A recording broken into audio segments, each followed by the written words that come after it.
पत्रकार मित्रों,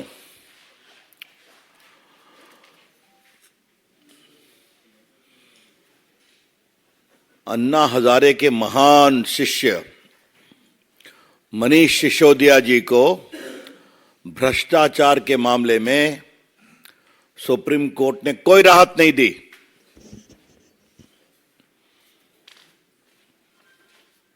सीधा अर्थ है, जाओ कानून के रास्ते से आओ।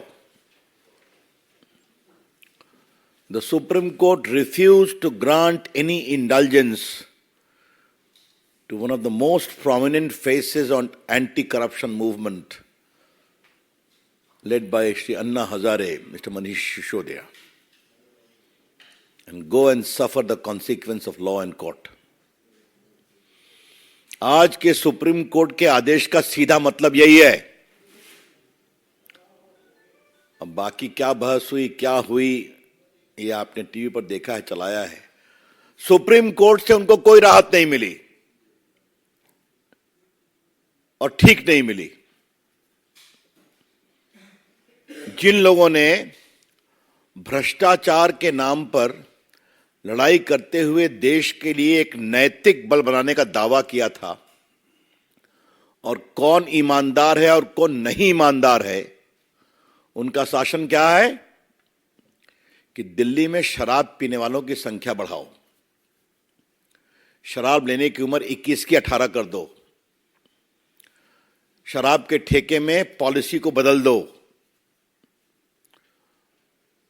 जो एक्सपर्ट कमेटी की रिपोर्ट है उसको जीएम से चेंज करा दो,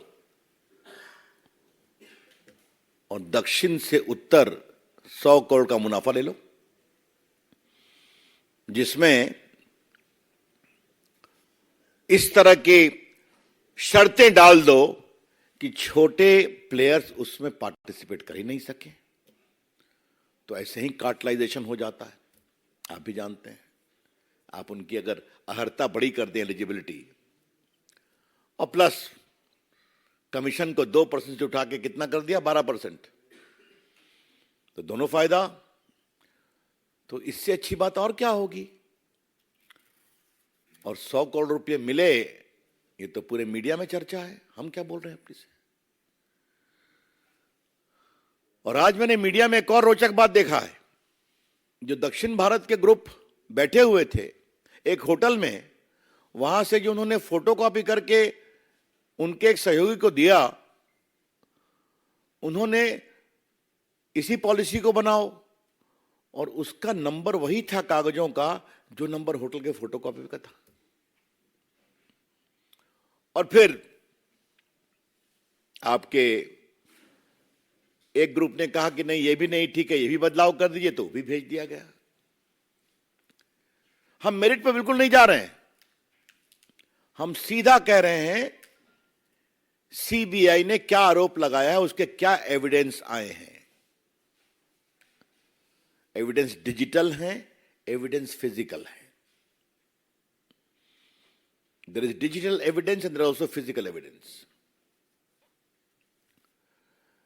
अब मुझे यहां आके एक खबर मिली कि जो वीआईपी लोग थे उन्होंने 170 फोन बदला। शायद मनीष सिसोदिया ने भी 16 फोन बदला। अब तो मैं देश का थोड़ा इलेक्ट्रॉनिक मंत्री रहा हूं, संचार मंत्री रहा हूं, तो मेरी भी आश्चर्य है अनिल बाबू कि एक नेता अपने 16 फोन बदलता है। तो कमाल है साहब। तो ये फोन क्यों बदले जा रहे थे, ये रिकॉर्ड्स क्यों डिलीट किए जा रहे थे। आप तो बिल्कुल पारदर्शिता की प्रतिमूर्ति हैं, यही दावा आप करते हैं कि आप और अरविंद केजरीवाल हिंदुस्तान में एक नई पारदर्शिता को लेकर के आए हुए हैं। This question becomes very relevant mister Sisodia, because whether you or whether your leader, Mr. Kejriwal, they keep on giving certificate of honesty. He is honest, he is dishonest. And you are only deleting. You have shamed Anna Hazare. आपने अन्ना हजारे के ईमानदार आंदोलन की विरासत को बदनाम किया है। और दिल्ली में सबको शराब पिला के क्या करना चाहते हैं आप? कहा था कि हम स्कूल खोलेंगे, आप शराब की दुकान खोल रहे हैं। और थोड़ा मेरा राजनीति का अनुभव है, ये पूरे भारत के देश में कहीं नहीं सुना है कि जो शिक्षा मंत्री है वही शराब मंत्री भी है। ये तो और कमाल की बात है। और जिस तरीके से केजरीवाल साहब को क्या कहा जाए, अभी हम लोग गए थे, अनिल बाबू भी थे गुजरात के चुनाव में, तो वहां देखा उनका भाषण कि आईबी हमको रिपोर्ट दे रही है कि हम स्वीप कर रहे हैं। तो हम दोनों बात कर रहे थे कि आईबी की रिपोर्ट इनको कहां से मिल गई, वो भी स्वीप करने की। तो मालूम हुआ उन लोग की जमानत जब्त हो गई, सुपर स्वीप तो भाजपा कर गई। अब कल देखा उनका ट्वीट पर सर्टिफिकेट आ गया कि सीबीआई के सभी लोग उनकी गिरफ्तारी के पक्ष में नहीं थे, दबाव में गिरफ्तार किया गया। केजरीवाल साहब कितना झूठ बोलेंगे? शराब के मुनाफा और कट और कमीशन के लिए कितना करेंगे? मुझे लगता था कि कट और कमीशन एक ही पार्टी की विरासत है, हाँ? लेकिन आज तो कहना पड़ेगा कि 3C केजरीवाल जी की पार्टी के लिए भी बोलना पड़ेगा। Cut, commission, corruption. और एक बात, मैं मेरिट में विस्तार से नहीं जाऊंगा, अगर आपको इतना ही ये पूरी पॉलिसी अच्छी थी तो विड्रॉ क्यों किया था? आप मुझे बता दीजिए। तो ये जितना ये बोलते हैं उतने फंसते हैं, ये तो मैं कह रहा हूं। इसलिए आज का मूल विषय यह है कि सुप्रीम कोर्ट से उनकी हार हुई है, उनको कोई रिलीफ नहीं मिला। और जिस तरह से सीबीआई के खिलाफ आरोप, प्रधानमंत्री के खिलाफ आरोप, बिना मतलब का दबाव, और इस बात का हमारे पत्रकार में ध्यान रखें और आपके माध्यम से देश ध्यान रखे, इनके कई नेता जेल में गए हैं, किसी को बेल नहीं मिला है। सत्येंद्र जैन शायद 8-10 महीने से जेल में है ना, उनको बेल नहीं मिला ना, और अब इनका नंबर आया है। तो जैसा काम करोगे वैसे गति होगी। अब इस तरह की ओपन बातें करना,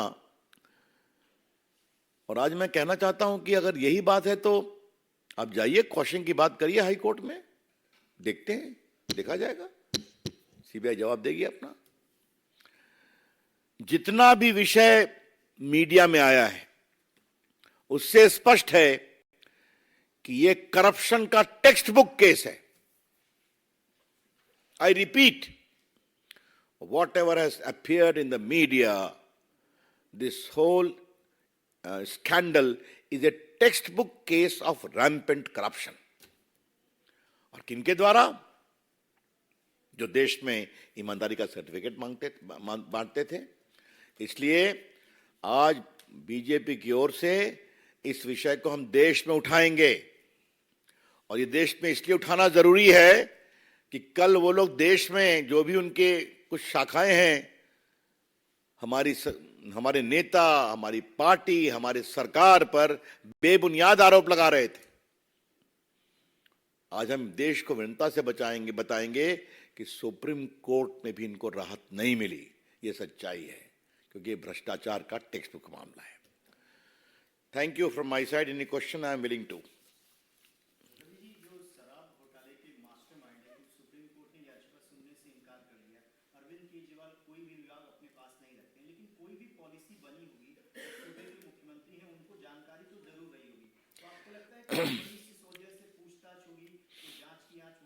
देखिए, जांच पर मुझे कुछ नहीं बोलना है, ये सीबीआई का विषय है, मैं बोलूंगा भी नहीं, मुझे बोलना भी नहीं चाहिए ना। आपने कहा अरविंद केजरीवाल से पूछे बिना कोई काम होता है, तो मैं आपको कहूंगा अरविंद केजरीवाल से पूछे बिना कोई काम करने की हिम्मत कर सकता है क्या? तो रोज आप देखते हैं, बिल्कुल, हाँ। और तो हमने सुना है पंजाब की सरकार भी उनसे पूछ के ही चलती है, हाँ।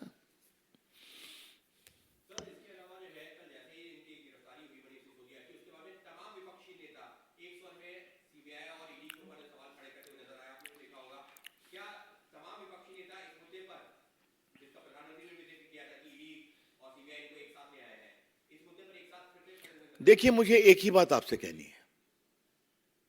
नरेंद्र मोदी जी की सरकार भ्रष्टाचार पर जीरो टॉलरेंस, और आप भ्रष्टाचार करेंगे तो कार्रवाई होगी। लेकिन आप कह रहे हैं तो आप मुझे बताइए कि जितने लोग हैं उन सबों के खिलाफ सीबीआई मामले में कोई मामला कोर्ट में गलत साबित हुआ क्या?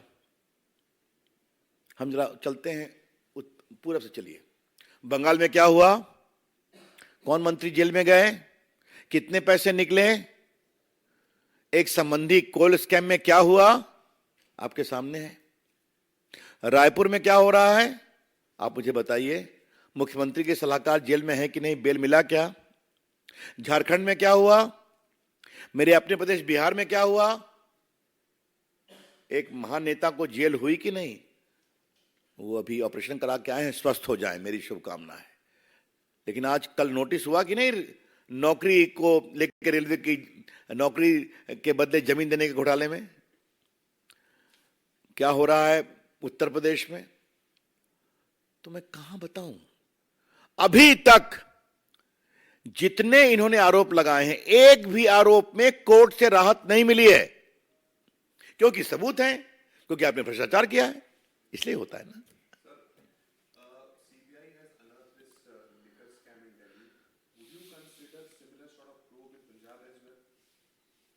That's a question of detail. I do not wish to make any comment, but surely there are a lot of suspicious circumstances surrounding a southern connection. हाँ? इस पूरे मामले में ऐसे कई संदेहास्पद एंगल्स हैं जिनका संबंध दक्षिण भारत से भी निकलता है। ऐसा काम करते हैं, और आज हम मनीष सिसोदिया जी को जब कोर्ट से राहत नहीं मिली तब उन्होंने इस्तीफा दिया, और चूंकि उनका इस्तीफा लेना पड़ा तो 9 महीने बाद सत्येंद्र जैन का इस्तीफा हुआ। यह है अरविंद केजरीवाल की पॉलिटिक्स। धन्यवाद। मन में बहुत धब्बे हैं, प्रतीक्षा करिए, कई चीज अपने आप निकलती है ना, बस। हाँ, लेकिन जब धब्बे बड़े होते हैं तो वो फिर बच नहीं पाते हैं, इसलिए प्रतीक्षा करिए। Sisodia has resigned and so has Mr. Satinder Jain, and to our great surprise, Mr. Arvind Kejriwal has also accepted the resignation of Mr. Satinder Jain after 9 months. Come on. If Mr. Manish Sisodia had any moral compass left, being the disciple of Anna Hazare movement, he ought to have resigned on the day this scandalous allegations came to light. He ought to have told, first I will get exonerated, then I will come back. But his plea in the Supreme Court was, I am looking after 18 departments, therefore please give me bail. The keenness was there to run the department, not to explain the scandalous case of corruption. Therefore, again I would repeat, the whole conduct of Aam Aadmi Party is typified by 3C: cut, commission and corruption. Thank you.